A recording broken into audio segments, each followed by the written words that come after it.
بسم اللہ الرحمن الرحیم۔ السلام علیکم، welcome my channel Zahra voice. حج کا موسم قریب ہے اور خوش نصیب مسلمانوں کا سفر حج شروع ہو چکا ہے۔ سامعین، مسلمان جب حج و عمرہ کرنے جاتے ہیں تو واپسی پر اپنے ساتھ آب زمزم کا تحفہ لے کے آتے ہیں۔ آج کی ویڈیو میں ہم آپ کو آب زمزم کے بارے میں بتائیں گے۔ آپ سے گزارش ہے کہ ویڈیو کو پوری ضرور دیکھیں۔ اللہ تعالیٰ نے سب سے پہلے جو ثمرہ عطا فرمایا وہ آب زمزم تھا۔ زمزم وہ مقدس چشمہ ہے جسے خداوند کریم نے اپنی رحمت اور حکمت سے سرزمین عرب کے گرم اور تپتے ریگزاروں میں خشک پتھروں کے درمیان تقریباً 4000 سال قبل حضرت اسماعیل علیہ السلام کی تشنہ لبی کو دور کرنے کے لیے جاری کیا تھا۔ یہ چشمہ بیت اللہ مکہ معظمہ میں ہے۔ آب زمزم کا تاریخی واقعہ کچھ اس طرح ہے کہ اللہ تعالیٰ کے حکم سے حضرت ابراہیم علیہ السلام اپنی بیوی حضرت ہاجرہ اور شیر خوار بیٹے حضرت اسماعیل علیہ السلام کو لے کر عرب کے ریگستانوں میں آئے۔ مکے کی بے آب و گیا وادی میں اس وقت کوئی بھی انسان موجود نہ تھا اور نہ کہیں پانی پایا جاتا تھا۔ حضرت ابراہیم علیہ السلام نے چمڑے کا ایک تھیلا جس میں کھجوریں تھیں اور پانی کا ایک مشکیزہ حضرت ہاجرہ کو دیا اور واپس روانہ ہو گئے۔ وہ ان کے پیچھے چلیں اور کہنے لگیں، اے ابراہیم، آپ کہاں جا رہے ہیں اور ہمیں اس سنسان بے آب و گیا وادی میں کیوں چھوڑے جاتے ہیں؟ یہ بات حضرت ہاجرہ نے کئی بار کہی مگر حضرت ابراہیم علیہ السلام نے پلٹ کر نہ دیکھا۔ آخر حضرت ہاجرہ نے کہا، کیا اللہ نے آپ کو ایسا کرنے کا حکم دیا ہے؟ جواب میں حضرت ابراہیم علیہ السلام نے بس اتنا فرمایا کہ ہاں۔ اس پر وہ بولی کہ اگر یہ بات ہے تو اللہ ہمیں ضائع نہیں فرمائے گا، اور پلٹ کر بیٹے اسماعیل کے پاس آ بیٹھیں۔ حضرت ابراہیم علیہ السلام جب پہاڑ کی اونٹ میں پہنچے جہاں سے یہ ماں بیٹا نظر نہ آتے تھے تو بیت اللہ کی طرف، یعنی اس جگہ کی طرف جہاں آخرکار انہیں بیت اللہ تعمیر کرنا تھا، رخ کیا اور اللہ تعالیٰ سے عرض کیا، اے پروردگار، میں نے ایک بے آب و گیا وادی میں اپنی اولاد کو تیرے محترم گھر کے پاس لا بسایا ہے تاکہ اے پروردگار یہ نماز قائم کریں، لہٰذا تو لوگوں کے دلوں کو ان کا مشتاق بنا اور انہیں کھانے کو پھل دے، شاید کہ یہ شکر گزار بنے۔ ادھر اسماعیل علیہ السلام کی والدہ انہیں دودھ پلاتی رہیں اور مشکیزے کا پانی پیتی رہیں۔ جب پانی ختم ہو گیا تو انہیں اور بچے کو پیاس لگنی شروع ہوئی۔ وہ بچے کو تڑپتا دیکھ کر بے چین ہو جاتی۔ آخر بچے کی حالت ان سے دیکھی نہ گئی اور وادی کی طرف یہ دیکھنے چل پڑیں کہ کوئی آدمی نظر آئے، مگر کوئی نظر نہ آیا۔ پھر صفا کی پہاڑی سے اتر کر وادی کے بیچ میں آئیں اور اب اپنا بازو اٹھا کر اس طرح دوڑیں جیسے کوئی مصیبت زدہ انسان دوڑتا ہے۔ پھر مروہ کی پہاڑی پر چڑھ کر دیکھنے لگیں کہ کوئی آدمی نظر آتا ہے یا نہیں، مگر کوئی انسان نظر نہیں آیا۔ یہ عمل انہوں نے 7 مرتبہ صفا اور مروہ کے درمیان کیا۔ اسی وجہ سے اہل ایمان صفا اور مروہ کے درمیان سعی کرتے ہیں۔ آخری مرتبہ جب حضرت ہاجرہ مروہ کی پہاڑی پر چڑھیں تو انہوں نے ایک آواز سنی۔ یکایک انہوں نے زمزم کے مقام پر ایک فرشتہ دیکھا۔ ابراہیم بن نافع کی روایت میں ہے کہ وہ جبرائیل علیہ السلام تھے کہ وہ اپنی ایڑی یا بازو سے زمین کھود رہے ہیں یہاں تک کہ پانی نکل آیا۔ بی بی ہاجرہ وہ پانی مشکیزے میں بھرنے لگیں اور جیسے جیسے وہ پانی بھرتی گئیں پانی ابل ابل کر اوپر آتا رہا۔ نبی پاک صلی اللہ علیہ وسلم کا فرمان ہے کہ اگر وہ زمزم کو اسی حالت پر چھوڑ دیتیں، یعنی چاروں طرف مٹی ڈال کر اسے گھیر نہ لیتیں، تو زمزم بہتا ہوا ایک بہت بڑا چشمہ ہوتا۔ اسی طرح حضرت ہاجرہ پانی پینے لگیں اور اپنے بچے کو دودھ پلانے لگیں۔ زمزم کی یہ حالت کچھ مدت رہی تھی کہ قبیلے جرہم کے کچھ لوگ اس جانب آئے اور مکے کے نشیبی حصے کی طرف ٹھہرے۔ وہاں انہوں نے دیکھا کہ ایک پرندہ پانی پر چکر لگا رہا ہے۔ انہوں نے کہا، ہم پہلے بھی اس وادی سے گزرے ہیں مگر یہاں کوئی پانی نہیں تھا۔ پھر انہوں نے 2 آدمی بھیجے تو انہوں نے دیکھا کہ وہاں پانی موجود ہے۔ واپس جا کر ان لوگوں کو اس کی خبر دی۔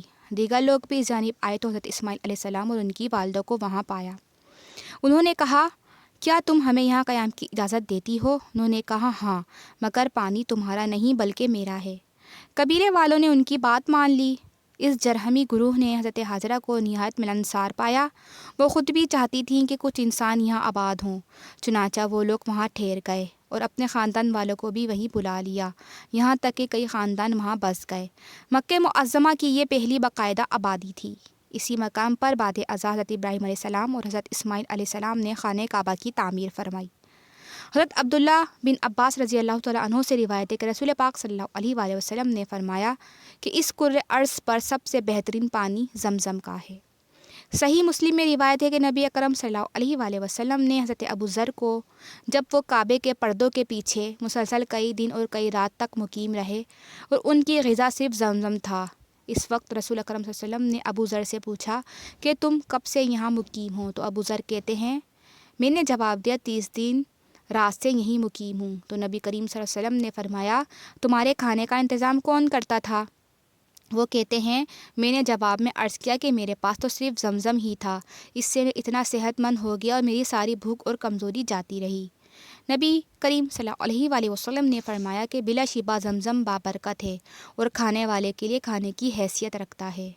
ایک روایت میں ہے یہ الفاظ زائد ہیں کہ یہ بیماری کی شفا ہے۔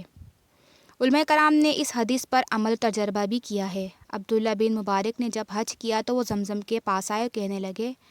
ابن ابی الموالی نے محمد بن منگدر سے اور انہوں نے جابر سے حدیث بیان کی کہ نبی کریم صلی اللہ علیہ وآلہ وسلم نے فرمایا زمزم اسی چیز کے لیے ہے جس کے لیے اسے نوش کیا جائے، اور میں روز قیامت کی تشنگی اور پیاس سے بچنے کے لیے اسے پی رہا ہوں۔ ابن قیم جوزی کہتے ہیں کہ زمزم سب پانیوں کا سردار اور سب سے زیادہ شرف و قدر والا ہے، لوگوں کے لیے سب سے زیادہ اچھا اور مرغوب اور بہت ہی قیمتی ہے، جو کہ جبرائیل علیہ السلام کے کھودے ہوئے چشمے اور اللہ تعالیٰ کی طرف سے اسماعیل علیہ السلام کی تشنگی دور کرنے والا پانی ہے۔ ابن قیم بیان کرتے ہیں کہ میں اور میرے علاوہ دوسروں نے بھی زمزم پی کا تجربہ کیا ہے کہ اس سے عجیب و غریب قسم کی بیماریاں جاتی رہتی ہیں، اور مجھے زمزم کے ساتھ کئی ایک بیماریوں سے شفا نصیب ہوئی۔ الحمدللہ میں ان سے نجات حاصل کر چکا ہوں۔ آب زمزم کی مقدار کا کوئی حتمی اندازہ نہیں لگایا جا سکتا۔ اس سلسلے میں پہلی کوشش سن 1391 میں سعودی وزارت زراعت نے کی۔ ایک ماہر نے اپنی رپورٹ میں لکھا کہ اس چشمے سے ایک منٹ میں 164 سے لے کر 217 گیلن پانی نکلتا ہے۔ سب سے آخری رپورٹ جو اس کے متعلق موصول ہوئی وہ یہ ہے کہ ایک سیکنڈ میں 18 اور 11 لیٹر کے درمیان پانی نکلتا ہے۔ اس بات پر سب ماہرین کا اتفاق ہے کہ چشمے کا پانی 3 پتھروں کے درمیان سے پھوٹتا ہے۔ یہ پتھر کعبہ، صفا اور مروہ کی طرف سے آ رہے ہیں اور زمزم کے کنویں پر ملتے ہیں۔ حقیقت یہ ہے کہ آب زمزم اللہ کریم کا ایک زندہ جاوید معجزہ ہے۔ اس پر جب بھی اور جتنی بھی تحقیق کی جائے کم ہے، کیونکہ ہر مرتبہ انسان پر نئے راز آشکار ہوتے ہیں اور مزید روشن پہلو انسان کی عقل کو خیرہ کرتے ہیں۔ عالمی تحقیقی ادارے کئی دہائیوں سے اس بات کا کھوج لگانے میں مصروف ہے کہ آب زمزم میں پائے جانے والے خواص کی کیا وجوہات ہیں، جبکہ مکہ کے شہر کی زمین میں سینکڑوں فٹ گہرائی کے باوجود پانی موجود نہیں ہے۔ جاپانی تحقیقاتی ادارے ہیڈ انسٹی ٹیوٹ نے اپنی تحقیق میں کہا ہے کہ آب زمزم ایک قطرہ پانی شامل ہو جائے تو اس کے خواص بھی وہی ہو جاتے ہیں جو آب زمزم کے ہیں، جبکہ زمزم کے ایک قطرے کا بلور دنیا کے کسی بھی خطے کے پانی میں پائے جانے والے بلور سے مشابہت نہیں رکھتا۔ ایک اور انکشاف یہ بھی سامنے آیا ہے کہ ری سائیکلنگ سے بھی آب زمزم کے خواص میں تبدیلی نہیں لائی جا سکتی۔ آب زمزم کے کنویں کی مکمل گہرائی 99 فٹ ہے اور اس کے چشموں سے کنویں کی تہہ تک کا فاصلہ 17 میٹر ہے۔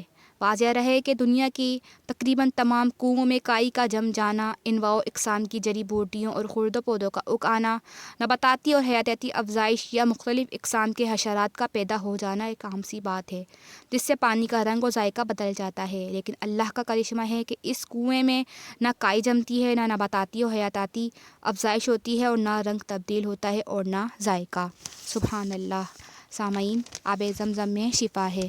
کھڑے ہو کر آب زمزم پینے سے جسم سے ساری بیماریاں دور ہو جاتی ہیں۔ آب زمزم کا پانی سب سے زیادہ مقدس اور بہترین پانی ہے۔ اللہ تعالی ہمیں بھی حج و عمرہ کرنے کی توفیق عطا فرمائے اور اپنے در پر زمزم پینا نصیب فرمائے، آمین۔ سامعین، اس ویڈیو سے اگر آپ کی معلومات میں اضافہ ہوا تو پلیز اسے لائک اور شیئر کریں اور ہمارے چینل کو سبسکرائب بھی ضرور کریں۔ شکریہ۔